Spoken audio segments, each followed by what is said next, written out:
नमस्कार, वंदे मातरम। मैं हूं श्यामगिरी। आप देख रहे हैं हमारा चैनल मुद्दा भारत का। मुद्दा भारत क्या है? मुद्दा आपका।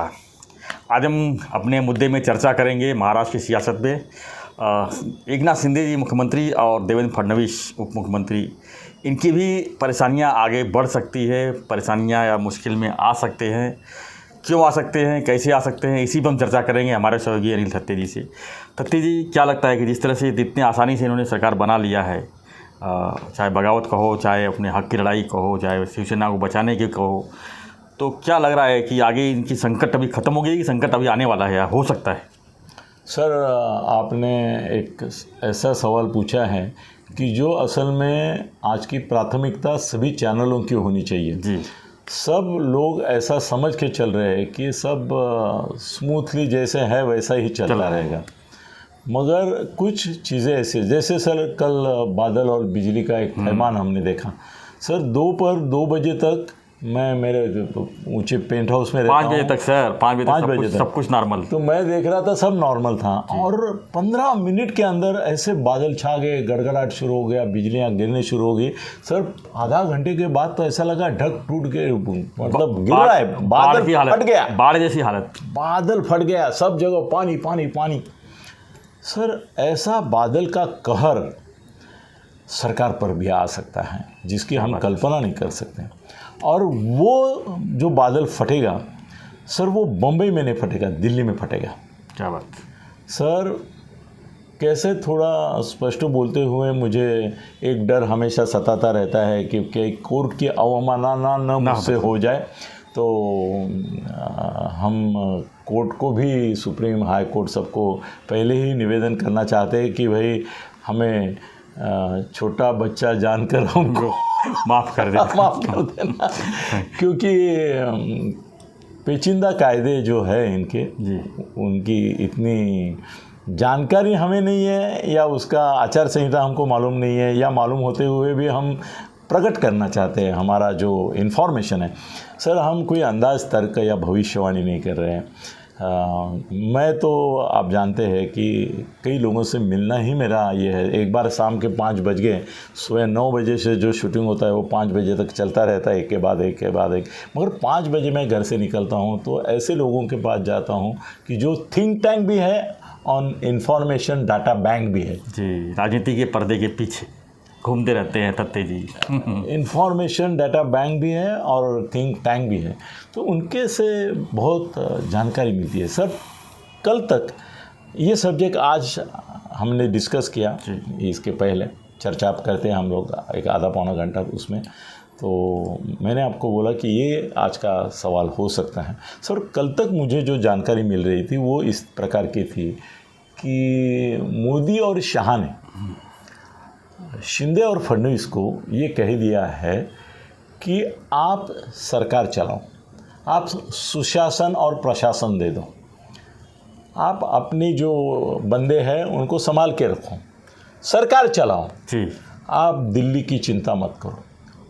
अभी ऐसा हुआ कि उन्होंने शब्द बहुत बारीकी से वापरे हैं, यूज़ किए हैं। उन्होंने सुप्रीम कोर्ट बोला नहीं, उन्होंने चुनाव आयोग बोला नहीं, उन्होंने सिर्फ इन दोनों को एक ही शब्द बोला, आप दिल्ली की चिंता छोड़ दो।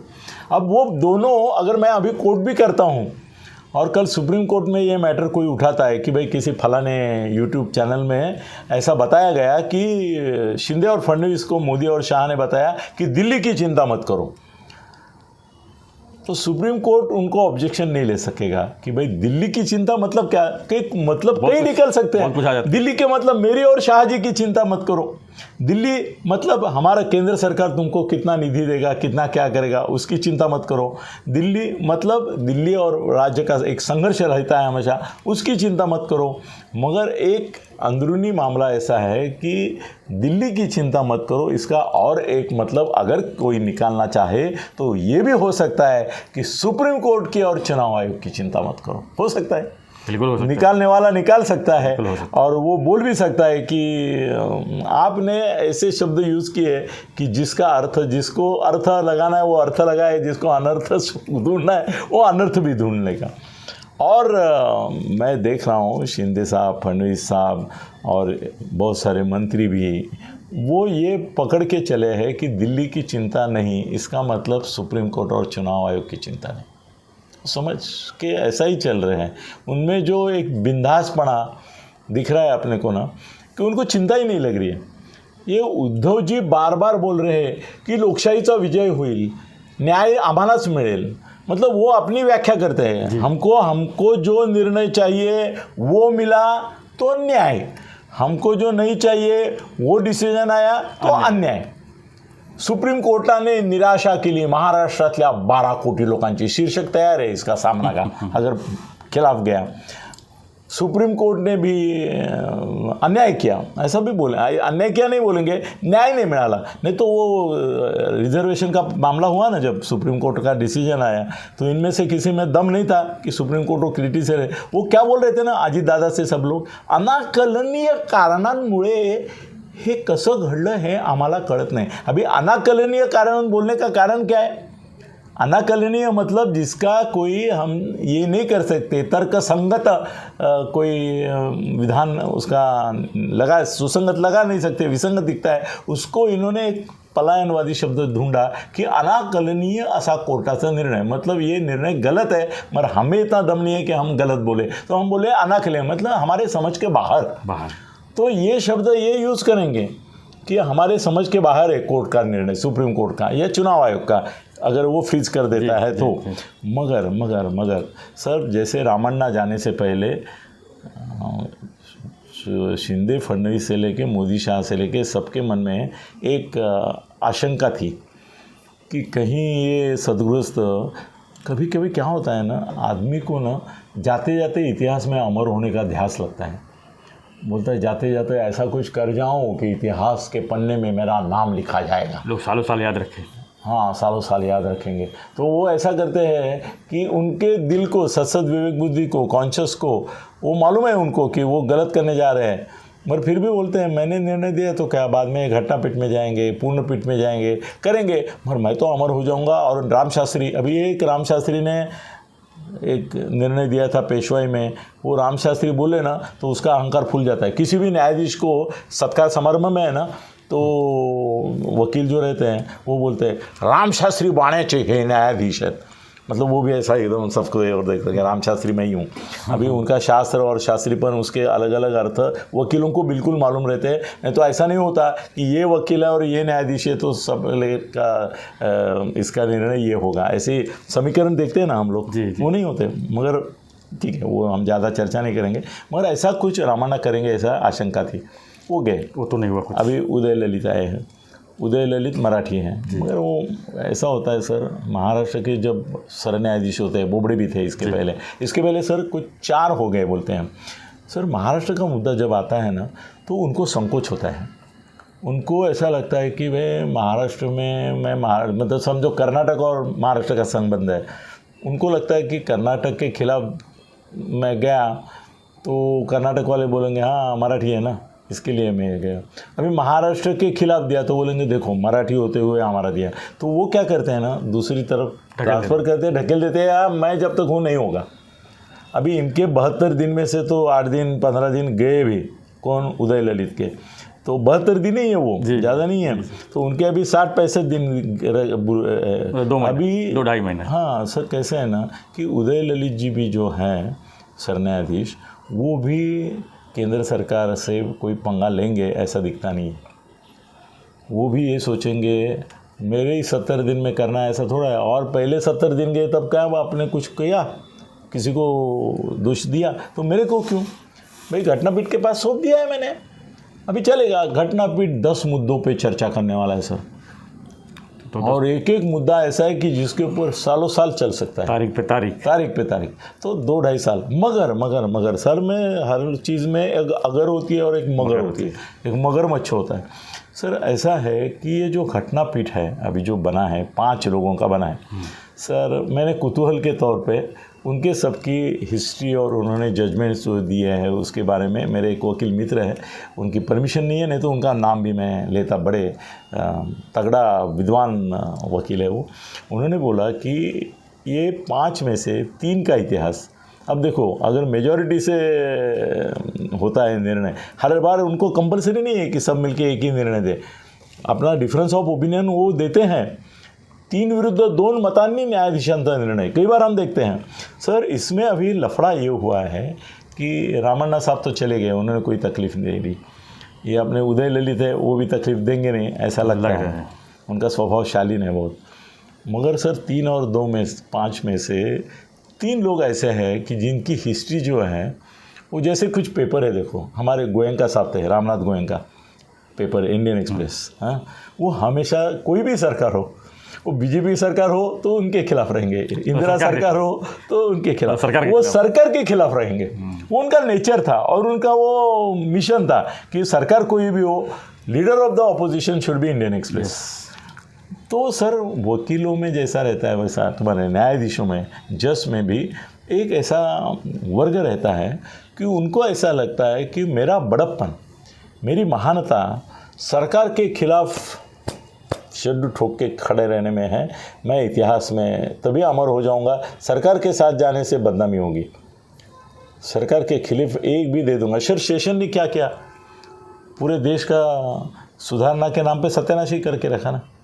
सर इलेक्शन का जो एक सिस्टम था पहले से जी, वो सिस्टम उसने इस तरह से तोड़ मरोड़ के पेश किया कि आपको बाकायदा कुछ करने का अवसर ही नहीं रहा, बेकायदा ही करने का मजबूरी कर दिया। पहले खुलेआम एडवर्टाइजमेंट आते थे, खुलेआम सब चलता था, आपने क्या किया, वो दारूबंदी का जैसा किया कि दारूबंदी होने से क्या होता है, दारू मिलना बंद होता है, नहीं होता है। सर आप गुजरात में जाओ, कहीं भी जाओ, आपको चपटी चिमटी मिलती है, गुजरात में दारूबंदी है, जहाँ मिलना है वो मिलता है, मगर वो ओपनली नहीं मिलता है। और ये दहीसर चेकना का, दहीसर नहीं, वो चैरिटी चेकना का है ना, वहाँ पे पैसा खाने के लिए पुलिस वाले सर 25 लाख 50 लाख करोड़ रुपए देते हैं। तो खाली डिक्की खोला तो अंदर का आदमी आके 500 रुपया, 1000 रुपया, 2000 रुपये, जितने बॉटल अंदर रखे होंगे उतना हाथ में दे देता है। तो दारूबंदी का फायदा उनको, भ्रष्ट लोगों को हो रहा है और लोग दारू पी रहे मस्ती में, फक्त ओपनली नहीं। शेषन ने ऐसा ही किया, जो चीज़ ओपनली होती थी उसको हिडन नमूने। सर कुछ जज भी ऐसे होते हैं कि उनको ये इसमें मज़ा आता है, कुछ जज ऐसे होते हैं उनको बाद में ना निवृत्ति के बाद निवृत्त नहीं होना होता है, वो प्रवृत्त होते हैं, उनको राज्यपाल बनना होता है, उनको किसी कमीशन आयोग का अध्यक्ष बनना होता है, ज़िंदगी भर ये बंगला मेरा रहे, मेरी गाड़ियाँ रहे, मेरे पुलिस रहे, मेरा फौज फटा रहे, इसके लिए वो खुद सुख रहते हैं। तो फिर वो सरकार की ओर देख के ऐसा उसका इशारा समझ के ठीक है ओके ओके, हाँ 50 खोके ओके, उनका भी रहता है कभी कुछ लोगों का, सबका नहीं है, मैं सबके बारे में नहीं बोल रहा हूँ, नहीं तो मेरे ऊपर तोहमत आ जाएगी। तो ऐसा है कि अभी 5 में से 3 जो है ना सर, उनका इतिहास मेरे मित्र ने बताया, मेरी कोई जानकारी नहीं है, मित्र ने बताया, उन 5 में से 3 का इतिहास जो है वो एंटी गवर्नमेंट है। तो कुछ भी कर सकते, करेंगे, कर सकते नहीं, करेंगे। खाली अभी एक ऐसा है कि 5 में से 3 और 2 एक आदमी है बीच में, उसका भरोसा नहीं है कि वो सरकार के साथ, मतलब मोदी शाह के साथ जाएगा, 50-50 में के जाएगा नहीं। वो सर उसका है ना हिस्ट्री पूरा, सर ये मोदी शाह भी बहुत स्टडी करते हैं, ऐसा मत सोचो। उन्होंने रामन्ना, ये तुम्हारे रमन्ना थे तब इनको बोला कि चिंता मत करो, दिल्ली हम संभालेंगे। हाँ अभी ऐसा है कि मुझे जो खबर लगी है थोड़ा सा चिंता का वातावरण है। अभी मोदी शाह कितने चिंतित है ये तो मुझे पता नहीं, मगर शिंदे और फडणवीस थोड़े चिंतित हैं। अभी एक्सपांशन रुक गया है, अपॉइंटमेंट्स रुक गए हैं, वो 12 आमदारों का भी अपॉइंटमेंट जो है उसमें भी सर 1 दिन की बात है, पहले कैंसिल कर दिया, अभी 1 दिन में भी वो हो सकता है, मगर उसके लिए भी वो थोड़ा सा वेट कर रहे हैं। सर ये वेटिंग पीरियड कहाँ से अचानक से आ गया? इसका कारण ये है कि सर 2 इधर बैठे और वो बीच में जो बैठा है उसके मन का अंदाज़ा नहीं लग रहा है। उसका ट्रेडिशनल जो हिस्ट्री है वो प्रो एंड एंटी गवर्नमेंट ऐसा दोनों आ रहा है। सर अगर उसने इस बाजू में हाथ पकड़ लिया बच के, उसने हाथ उठाया और इनके हाथ में हाथ मिला दिया डूब के। सर सो अभी कोई इसका संकट नहीं है शिंदे फडणवीस के ऊपर। सर और टूटने वाली है शिवसेना, और टूटने वाली है। हो गए वो, अभी वो उनको भी रोक के रखा है कि भाई रुको, अशोक चौहान को भी रोक के रखा है, भाई रुको रुको, इतना जल्दबाजी में मत आओ, अभी हमको कोई किसी की ज़रूरत नहीं है, आप आएंगे कुछ मांगेंगे, हमको भीख मंगे चाहिए नहीं। देने के लिए है नहीं देने के लिए है कि नहीं वो तो बात और अलग है। मैं देने के लिए हम जाएंगे तो लेने वाले बहुत है पहले हमारे पार्टी में, तो तुम और भीख मंगों की लाइन में कतार में मत खड़े रहो। इसके लिए उसको रोक के रखा है कि अरे भीख मंगे तुम उधर ही रखो, तुम्हारी पार्टी में खुश रहो, जब आएगी बारी तुम्हारी तो हम बुला लेंगे। सर तो ऐसा है कि ये संकट आ सकता है और वो संविधानिक संकट होगा।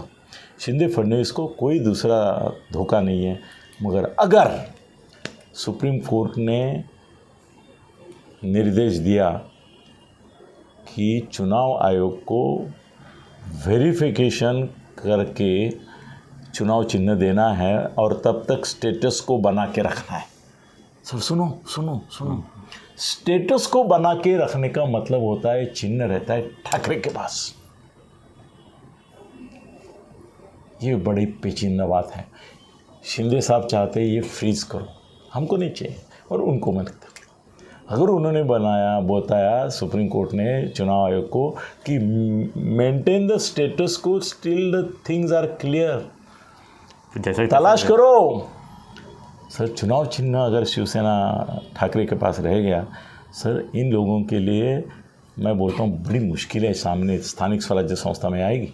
बिल्कुल आएगी। दूसरी बात है, अगर ये 5 में से 3 सर निकाल, आज की तारीख में ये बोलना बहुत साहस भी है, रिस्क भी है, मगर इसमें एक आनंद भी है कि भाई जो बाद में घटेगा वो जो हम आज कितने दिन पहले बोल रहे हैं। सर ये 3 और 2 के हिसाब से होगा, फॉर भी होगा, अगेंस्ट भी होगा, जो भी होगा 3 और 2 में होगा। 2 अलग रहेंगे, जो 2 अलग रहेंगे उनका ये नहीं आएगा, 3 का आएगा। सर उसमें और एक हो सकता है कि अगर सुप्रीम कोर्ट ने ये भूमिका ली कि जो उपसभापति थे उन्होंने जो 16 लोगों को डिस्क्वालीफाई किया, उस समय उसका अधिकार था क्योंकि सभापति नहीं था, अध्यक्ष नहीं था विधानसभा का, उपसभापति था। हाँ उपाध्यक्ष विधानसभा का होता है, उपाध्यक्ष होता है, तो उनके अधिकार में वो था और उनको वो अधिकार से वंचित करने के लिए ही उनके ऊपर अविश्वास ठहराव लाया गया था। सर कोर्ट है वो मोस्ट अनप्रेडिक्टेबल, अगर दुनिया में कोई होगा तो 2 चीज़ें हैं, उसमें से एक इंस्टीट्यूशन है कोर्ट और दूसरी है मीडिया। क्या करेंगे कब? सर अगर ऐसा हो गया तो उथल पुथल, भूकंप, भूचाल, मतलब महाराष्ट्र का और भी सर बहुत कॉम्प्लिकेशंस हो जाएंगे। मतलब हो जाएगा ऐसा कि जिनके पास मेजॉरिटी नहीं है उनके पास सत्ता चलाने के लिए सुप्रीम कोर्ट का परमिशन है, और जिनके पास मेजॉरिटी है उनको परमिशन सुप्रीम कोर्ट ने नकार दिया है। सर ये अगर स्थिति पैदा होती है तो दर्शकों आपको हमें याद रखना है कि हमने ये प्रेडिक्शन सबसे पहले किया था, इसके लिए डर बढ़ रहा है। सर वो जैसे हमने कल 5 बजे देखा कि आसमान साफ था और 6 बजे देखा कि दुनिया अभी रहती है कि नहीं रहती है, सर ऐसी स्थिति सुप्रीम कोर्ट ले सकता है। और हम अभी जो बोल रहे हैं 2 साल लगेंगे, 3 साल लगेंगे, सर इन 5 लोगों ने अगर तय किया कि हमको 50 दिन के अंदर इसका निकाल देना है तो सर कोई उनको रोक नहीं सकता। 2 साल छोड़ो, 3 साल छोड़ो, 2 महीने उन्होंने तय किया 2 महीना, 2 दिन में भी दे सकते हैं। सर अभी मुझे थोड़ी सी आहट लगी है, मगर हमेशा ऐसा होता है। मैं शिंदे और फडणवीस की समाधान के लिए बोलूँगा कि पश्चिम बंगाल के उपसागर में एक बड़ा भवंडर निकल आता है, वो धीरे धीरे इधर आता है, फिर एक उधर अरबी समुद्र में पैदा होता है, फिर बम्बई को इशारा दिया जाता है, रेड अलर्ट बम्बई। ये जो भूत आवर्त है, चक्रवात है, वो आपकी तरफ आ रहा है। बाद में हम एक दिन सुबह महसूस करते हैं अरे आते आते वो वेरावल की तरफ गुजरात में मुड़ गए। सर ऐसा भी हो सकता है, वैसा भी हो सकता है, मगर कैसा हो सकता है वो हम अभी नहीं बता सकते, मगर कुछ भी हो सकता है। बादल जम रहे हैं और चक्रवात की पूर्व सूचनाएं मिल रही है। इतना ही आज बोल के मैं विदा लेता हूँ। धन्यवाद तृप्ति जी। तो हम चर्चा कर रहे थे कि एकनाथ शिंदे और फडणवीस सरकार की भविष्य की, यानी भविष्य में जो है कुछ भी हो सकता है, क्योंकि 27 सितंबर को जो है खास तारीख है। पोस्टपोन तो होगा, तारीख पड़ेगी, लेकिन मुश्किलें भी बढ़ सकती है। तो आपको हमारा वीडियो कैसा लगा मैं जरूर कमेंट बॉक्स में लिखिए। वीडियो पसंद आए तो लाइक शेयर सब्सक्राइब करना ना भूलें। धन्यवाद। जय हिंद, जय महाराष्ट्र।